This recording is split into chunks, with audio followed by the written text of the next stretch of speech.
All right, so let's jump into the NFL in this crazy coaching landscape before we get into our picks for the weekend.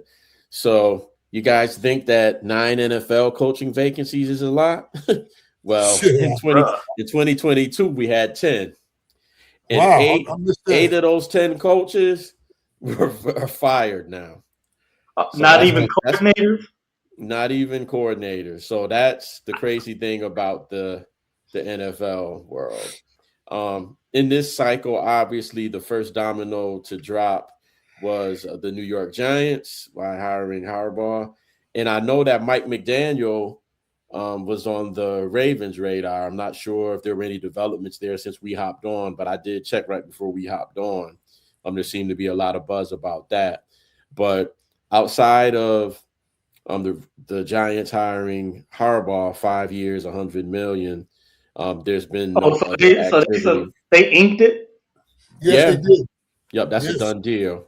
five Yeah. years. How much? Yep, 20 100 million a million. year, Now, which I coaching think he salary was. don't go against the cap, right? I don't know. That's a That good I question. don't know. I don't think so, but I can't say positively on that one. But I know that he was making 17 with the Ravens, and from everything I've read, this puts him right up there with Andy Reid, who I believe was the highest paid coach. I Mhm. believe he might surpass Andy Reid with some different incentive laden things that are part of his contract. But um, Steph, you think this is a good fit for both Harbaugh and the G-men? Well, I think he, you know, looking at where he's been, I think the Giants have taken a lot of chances and a lot of hope on what they think is going to happen with the coach. I mean, with Dayball, I mean, we thought you might be going somewhere, but I mean, a lot of it was again hope for the future. Dayball, we saw who he can coach. He can coach in difficult situations. He's still a good one for me, but in New York and him, it just didn't seem to mix as well because it's hard. And I know we've seen it, and I won't mention any, but I'm sure what circumstances and what shows we've seen them on. We won't get into what they were, but we could see their front office makes a lot of decisions over something. You need someone who's going to be gritty and someone who can dialogue with that front office and go back and forth and be able to stand up for himself and for the players because I don't think that they allow anybody there like that. So I think with Harbaugh coming on, he can do both. Harbaugh had, what was it, 19 years there? Was it 18? I think it was 18 at Baltimore. Uh, Went through a lot of changes. Uh, Coached in a smaller market, but the league, the players they brought in from different places, he attracts a lot of good people. Some people came to the Giants, but I think it's great because the Giants are not going to be able to do everything for the draft. They're going to have to get some players that are going to follow Harbaugh for who he is. So I think that's one reason that it's going to fit. I think Harbaugh is a CEO type of coach. He's a guy that's defense and special teams, really by trade. So Hmm. he is going to, I think, bring back the toughness and grittiness of the defense that they have been missing consistently. I just didn't see that with the Giants, and I think that's what people are looking for. And he's not going to apologize for whatever it is he has to do. So to go coach in that market, he's got to be tough. He's got to be sure of himself.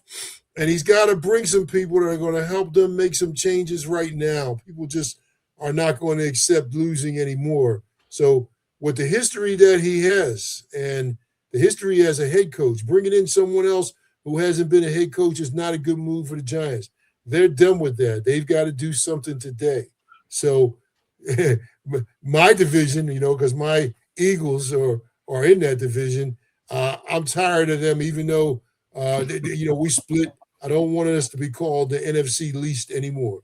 So I I think Harbaugh is the guy for the Giants. Yes, I do think he's a good fit. Yeah. What about The you, G? You NFC think that's a least. good? Yeah. What about you, G? You think that's a good fit on both ends? I definitely do. I picture the Tom Coughlin years. I hope I got the coach's name right. Yes, he did. Um, Mm-hmm. those years are about to come back, and so Steph, you're about to be really, really PO'd because here's the thing: he commands respect Yes. because he's been very successful. He's going to the Hall of Fame. He's won his Super Bowl. He knows how to build a team. We've seen him do it. He has connections to the Giants with some key players, some key staff. So he'll probably whatever it is he needs to do to begin to shape that team. I don't expect an Indiana type turnaround, but it'll get turned around. Um, he had a plus 500 record. Some people felt that he needed to leave Baltimore, and I don't know. I think there's more that was going on with Baltimore than just maybe his vision. So there's something else that we'll never know that's going on. But nevertheless, um, he missed the playoffs, and so they fired him despite being a 12th winningest coach in NFL history. And it's my belief personally is that their offensive coordinator is the one that caused him his job because he wasn't able to work with particularly the offense to get it to where it needed to be. Obviously, the buck stops with the head coach. The head coach advocated for the offensive coordinator, but nevertheless, I would put that on the offensive coordinator, not Harbaugh. And I believe that misstep is the Giants' game. They have Neighbor there, they got Dart there, and even though I didn't think Scatterboo would actually do much, but he proved me wrong. So, and they have the draft picks. The Giants, I'm going to give them 2 to 3 years, and they're going to be a terror in the NFCs. Gee, you bring up a good point because there was definitely public discussion about the somewhat of a rift between the offensive coordinator Todd Monken and Lamar. But interestingly enough, and I haven't seen it written anywhere. I was actually listening while I was on a commute that Todd Monken is going with Harbaugh to the Giants. So it's interesting if he's taking his OC with him that may have ultimately been a part of him losing his job in Baltimore. So we'll see how that works out. I mean, Todd Monken has a good reputation historically, so we'll see.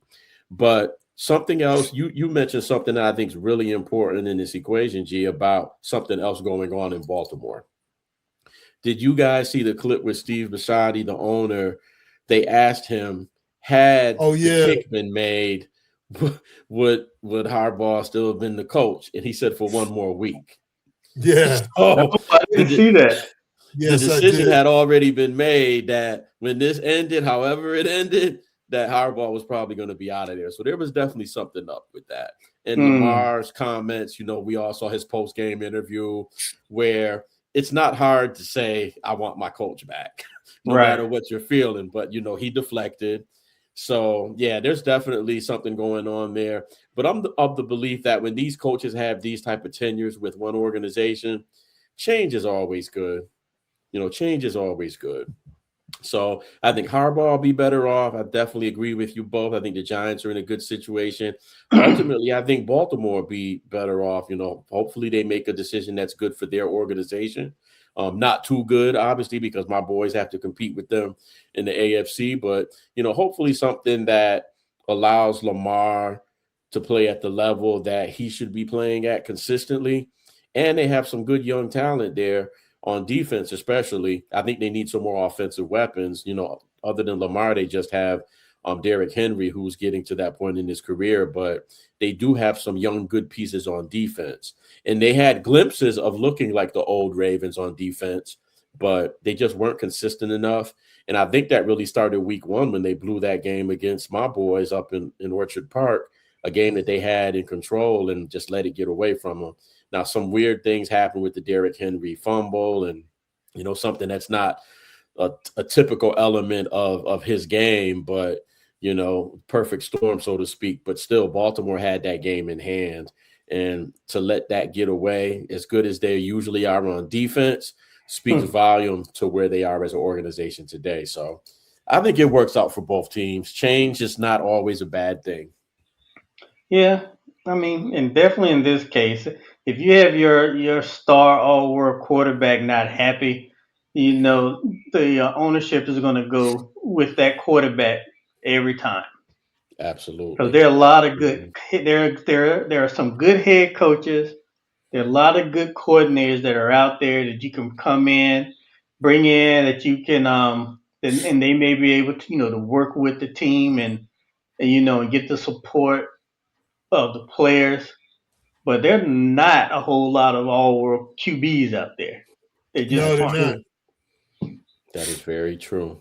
So we'll keep our eye on that. Certainly see how things work out for Baltimore and see how both of those teams fare next year. See who benefits from this change.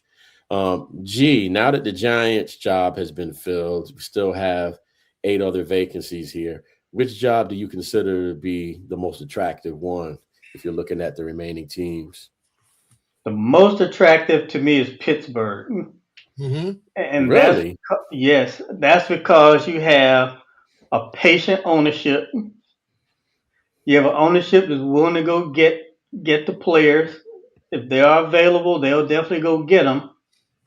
And a lot of they're playoff ready. I mean, they were just there, so they just need some pieces, and they have cap space. Oh wow. Yes. So for me, great ownership environment. They have the money to get it done. They just need some pieces. Get rid of Aaron Rodgers.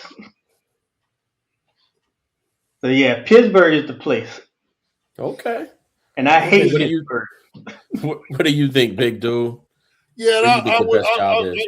I would agree. I mean, it's close between the Steelers and I would say it was close between the Steelers and the Ravens, and also to be honest with you, um, I want to say Atlanta. I just don't know where Arthur Blank is coming from. I mean, he's patient, but I don't understand his strategy at all, and it has not worked. But I would say between the Steelers and the Ravens, the Steelers by a nose, and can I say who I'd like in that position? Well, I think interviewed Who? uh, Anthony Weaver. Um, I think the Steelers. I think the Steelers head coach is going to be a defensive guy. I mean, we've had Bill Cowher and we had Tomlin, and I think Weaver Who? is the next guy that's going to bring back the nastiness to the defense. The offense will be okay. Uh, I like Anthony Weaver. Not like I said, not too many people I would like them to move up and take that job, but I think Anthony Weaver would be one of the people. A lot of people believe it's going to be Art. I forgot his name from the Steelers, the offensive coordinator. I don't see that. I think Weaver coming in and bringing the defense, bringing the pain back, and also a lot of respect from the players as well. A player's coach, but a coach to also be respected. And I think in a small market environment, I think he's the best type of coach for that as well. It's interesting, Steph. That was my 1, 2, 3. Hmm. Yeah, Pittsburgh, Baltimore, and then Atlanta. Right. But yeah, that would surprise me only because the leadership came out and said that they don't have because a lot of people are thinking they're going to do what they've done in the past, find these 30-something-year-old coordinators, make them head coach and stick with them for 15, 20 years, and they're saying that we don't have a particular process that we're going to use. So what you're saying could possibly happen. They could be kind of setting the table to actually do just that. And I brought it up because they want someone, and I think you're right. And I understand what you're saying too, G. But I don't know. I guess because of the way things are in the NFL today, like back when Tomlin got hired. I mean, Tomlin actually he was wanted by a lot of teams to be the head coach. They weren't going to take chances on him per se. They didn't give him too much longer. And then I think what was it? Right around 2008, they win the Super Bowl. But you know, these other folks have been, and this is like the Eagles. I mean, they take their quarterback coach. After he's the quarterback coach, he's the offensive coordinator. Who can coach these mature players or these players that are established, these $250 million, $300 million players, who's going to be able to coach those players and negotiate those personalities on a daily basis? Yeah. Who's going to bring that in, and who's going to bring other players? So I agree. I think the Steelers want those things, and they're all about tradition. And I would say, I mean, who do we have left? I mean, you still got Matt Nagy. He's somewhere nearby. Mike McDaniels. I don't see him being a cold weather coach, but I could be wrong. And then you got Clint Kubiak, who I thought might be good for the Dolphins, because the Dolphins are a team that, again, they like to do the nostalgic type of thing. Yeah, I think it's Gary Kubiak's son, right? It is. Mm-hmm. Yeah. So and then, of course, let's not leave out where Brian Daboll is. Some people are talking about the Eagles trying to get him to be the offensive coordinator. I think, he's the type of guy that still wants to be a head coach, still should look at that, So I think the Titans is a team for him. And I think that, and looking at the Browns, also looking at the defense as the theme, and somebody that can coach Shador is Brian Flores. So, And so which one do you say you think Anthony Weaver? Yeah, so I think Anthony Weaver would be a good choice for the Steelers if they were able to take them to bring the grittiness defense. Big dude, for our audience that may not know who Anthony Weaver is, can you give them a little? Yeah, he's a defensive lineman by trade. In fact, he played for who we just talking about for John Harbaugh. There's a guy that's defensive coordinator. I think he's a defensive guy. So he's a defensive guy for years now. He doesn't have all that, like you were saying, G. He's not a 50-something-year-old coach that they're going to bring in that's set in his ways. He's somebody that's ready to elevate. I think that he's right now, and all the things that he's been involved with, they've been able to bring D linemen and other folks under his aegis. And I just think that looking at him, because the Steelers always have been a tough team, but somebody, whoever comes in, also an attacking style coach that's going to have an attacking style coordinator. So we'll see how that goes. And then for the Ravens, I would say, I know you all probably think I'm crazy, but Robert Saleh, for the Ravens, I like. I'm looking at the Pittsburgh interview tracker, and so they request, at least as of this one, this was updated yesterday, so I haven't checked the date. So they're definitely leaning heavy on defensive coordinators. Right. So it seems like that they're not going after head coaches. Okay. They're going after defensive coordinators, which is what they did before, right? Yeah, that's their style, because the organization is not going to look for anyone else that's anything other than a CEO that I know of. I don't think that the Steelers are an organization that's somebody's going to call plays and like you said, and run the offense and call plays. To me, you're too many different people trying to do that. And I also am not really big on anybody, and I haven't seen this in years, or at least I don't recall it happening on a regular basis. The GM role, along with being a head coach, it's almost impossible to be both of those. Yeah, I wouldn't advise that in today's NFL. No.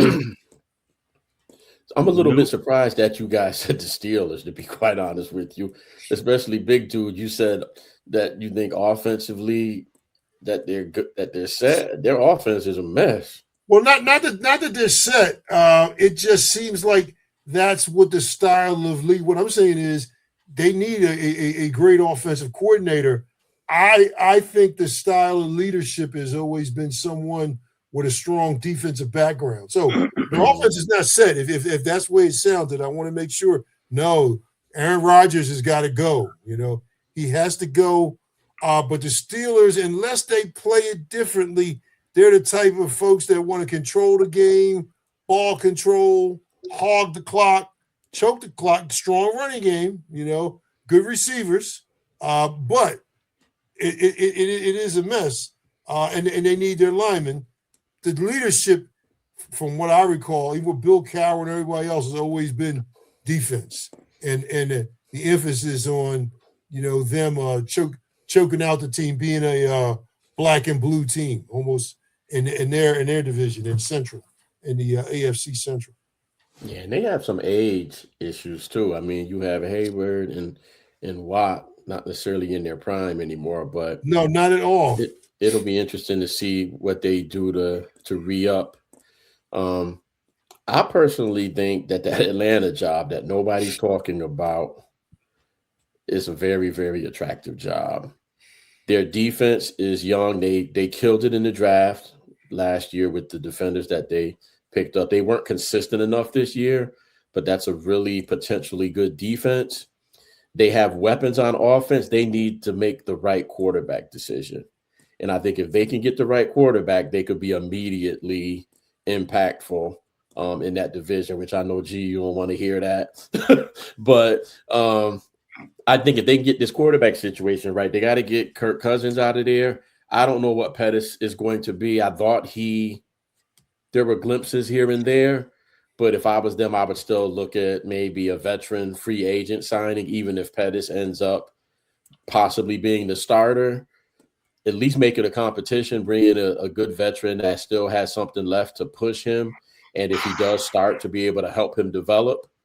But I really like this Atlanta team. I was a little bit disappointed with how their season played out. I mean, they ended strong, so you knew there was potential there.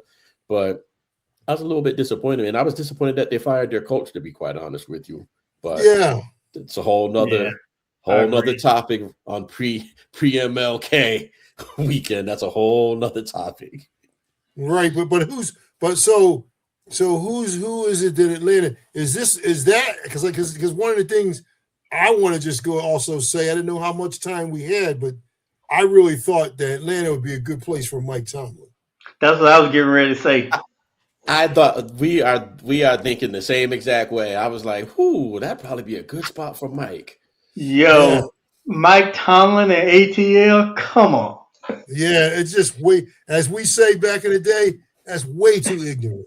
Well, I got an interesting tidbit for you guys since we all think that way. His daughter is a gymnast for the University of Georgia. Wow. No. Yes. Well, Athens is what? And 2 hours away, maybe? No, not It's even. drivable. Nah, it's not even. It's not even. Yeah, it's drivable. Mm-hmm. Yeah, But well, that's what I'm saying. It makes sense. yeah, What'd just you thinking say, about Jay? Tomlin, I think again, I think a team would rally around him. You don't go 19 years without ever having a losing season if you don't know what you're doing. And we all know that some of this coaching stuff is more about the situation than the coach's ability. So I mean, we all understand that. That's a part of it. But yeah, Yeah. man, him and ATL, and I think that he is decisive enough, and he's experienced bringing in the old head, and actually made the playoff with that old head. So I'm like, yeah, I think that he could probably work with the QB position until they can get another one. They gotta ditch Cousins, but that contract, yo, is serious. So It to get rid it's of Cousins, perfectly you have set to, up. huh? It's perfectly set up for Tomlin to slide into Atlanta. That's what I Oh think. yes, Now my only concern is because of Cousin. Again, Tomlin's style to me is he'll go with that experienced quarterback. He's not going to go with a young quarterback. I You think know, Cousins is out of there. I don't even think that I'm pretty sure Cousins is out of there. how much more? How much longer is it? How many more years he have? I don't know what the terms of his contract was, but I had heard talks about Let's him looking see. elsewhere. And I don't know how much Kirk thinks he has in the tank at this point, but these quarterbacks get recycled like these coaches, so I'm sure he can land someplace else. But I got something I'll throw in. I'll throw a monkey wrench into this. Aaron Rodgers seemed to develop quite a relationship with Tomlin over this past year. I do think that he is going to play next year. I've heard Minnesota in the talks, which wouldn't be a bad fit. But now that we're coming up with the scenario, and again, I don't think any of us think that Tomlin will coach next year, but let's say this was out there. Do you think Aaron Rodgers would join him in Atlanta? And I am not an Aaron Rodgers fan at all, but I don't think that would be a bad fit for a year.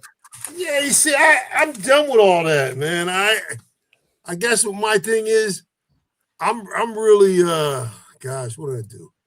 I'm really done with all that, man. I don't understand where people really think Aaron Rodgers, even if it's a good fit. See, the problem in Atlanta is, and I feel bad for the Falcons fans because all they keep doing is keep trying to sell Atlanta something different every year. You know, you got this tremendous running back, you know, Bijan, and you got the receivers, and you got the DBs, and got the you tight got all these end, other got the linebackers. It's all You got been everything. starting with Matty Ice. I'm like, Matty right. Ice come I'm saying, in, he for had all years these they had to weapons sell the fans and to him. choke. Say So, what, big dude? no, I said for years they have to sell the fans.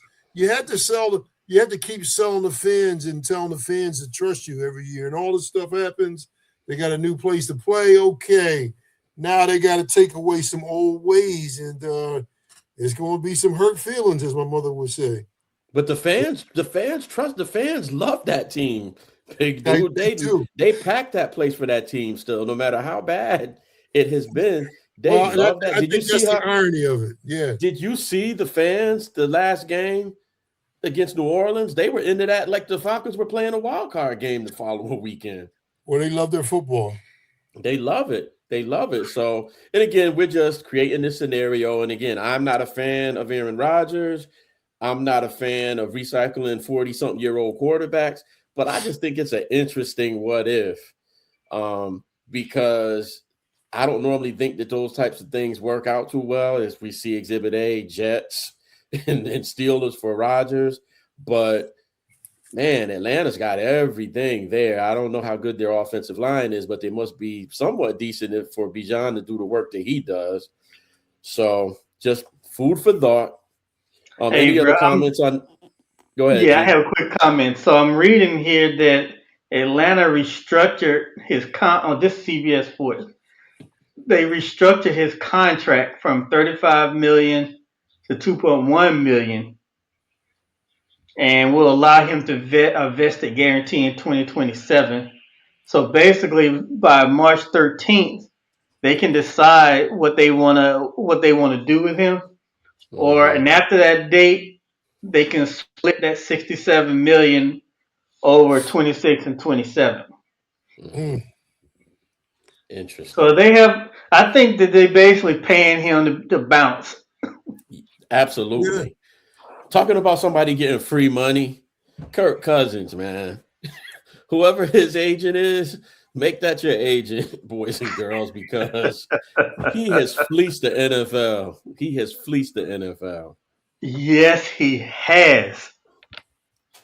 But all right. What about before we leave this, and I wasn't planning to go here, but I just want to talk about the Browns for a quick minute because, I mean, there's a lot that needs to be fixed there still.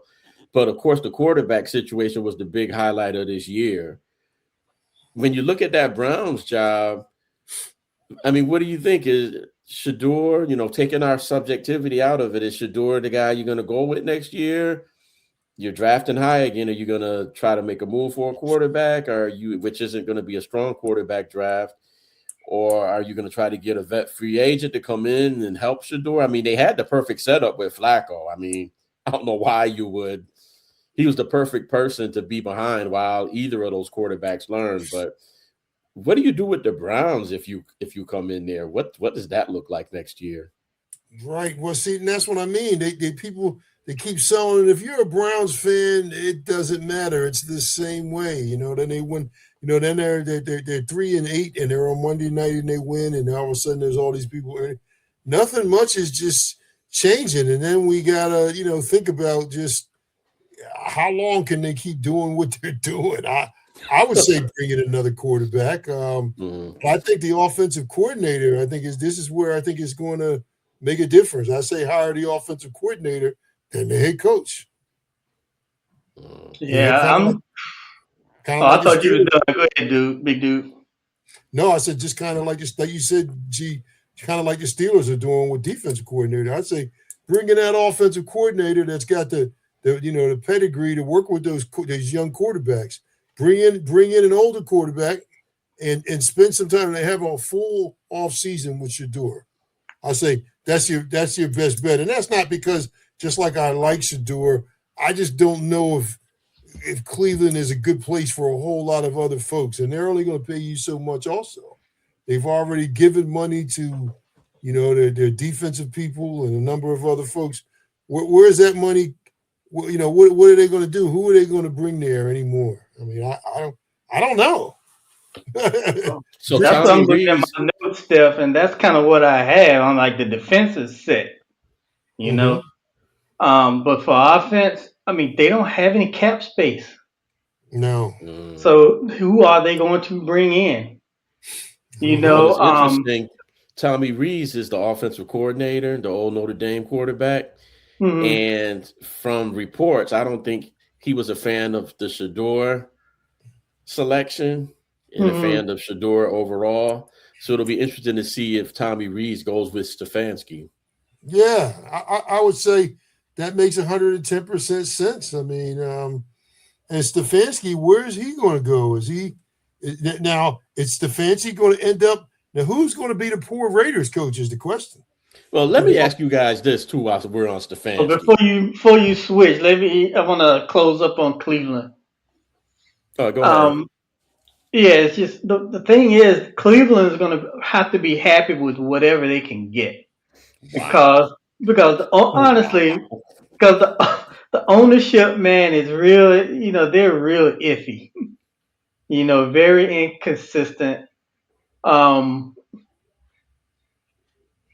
the offense is a mess.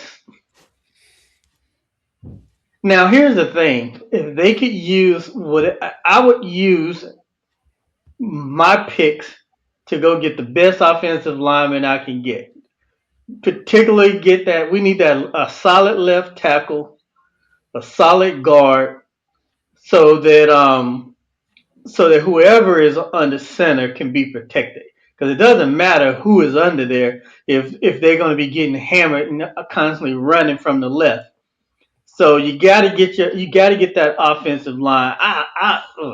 Cleveland. I mean, as much as I like Shador, I don't know if he's truly the answer. At least right. not yet. So Mm-hmm. Mhm. whoever you're going to bring in as a coach, you're going to have to be one of these people who has been shown to pull the best out of the least. That's the type of Yeah. coach that you're going to need. We Right. probably agree that And that's probably the least attractive job. I right. have Miami as the least attractive. Yeah, Miami, I have Brian Flores down for that job. Flores, Cardinals, Browns, Dolphins. Well, yeah. Cleveland, yeah, they're at the bottom. Cleveland, Arizona, then Miami. I think Matt, that Titans job is sneaky attractive. Yeah, I that's have why it number 4. that's why I like Brian Daybell for that job. I mean, I think they need somebody that's going to get to the bottom of things. I mean, it was rough with the Giants, but I think this market might be better for Daybell. If I Hmm. was Dable, I'd go OC 1 year because I love him. You know, he was the Bills OC before he took the Giants job. I love Dable. I part of me was hoping that he would end up being the Bills coach at some point, but if I was him, I'd OC 1 more year again, unless one of the jobs that we see as the top jobs becomes available. Otherwise, I wouldn't mess around with these other teams right now. I No. would Well, wait because there'll be some more firings next year. so should he consider the Eagles since he's near there anyway? I mean, Be the Eagles, perfect. It would the be Eagles are perfect. interested in it. I'll Would listen. be I'll perfect. take him. I just think that he's better than that. I mean, I will take him, but like you said, put my subjectivity aside, I think he's still one of the better coaches that they could take. I just don't want to see him on Raiders Island. I don't want to see that. Yeah, I Yeah. think he would be a great match for you all. Um, if people are capable of doing what needs to be done, but that's another episode. We don't want to get too far into what happened with the offense there and what we're hearing about the offense there. But all right. So thank you, gentlemen. I think some good insight into this coaching carousel. We'll certainly keep our eyes on it. And as the season starts to wind down, I'm certainly sure we'll spend some more time as this starts to develop. And there might even be some more firings. Who knows? For our last segment, let's Green get Bay. into. I think they're trying to negotiate with their guy. Are they? Yeah, they're trying to Oh, keep Green him, Bay, but I don't yeah. know if he wants to stay. Hmm. That's the thing. Well, does he Yeah, want to stay? he wouldn't answer the questions in that press conference, and they pressed him Mm-hmm. pretty hard. I think he should stay. Yeah, he's good, man. Take maybe a 3-year deal or 4 to get 3. You know. Yeah, I think they're good. They had a lot of injuries. They'll be all right. Yeah.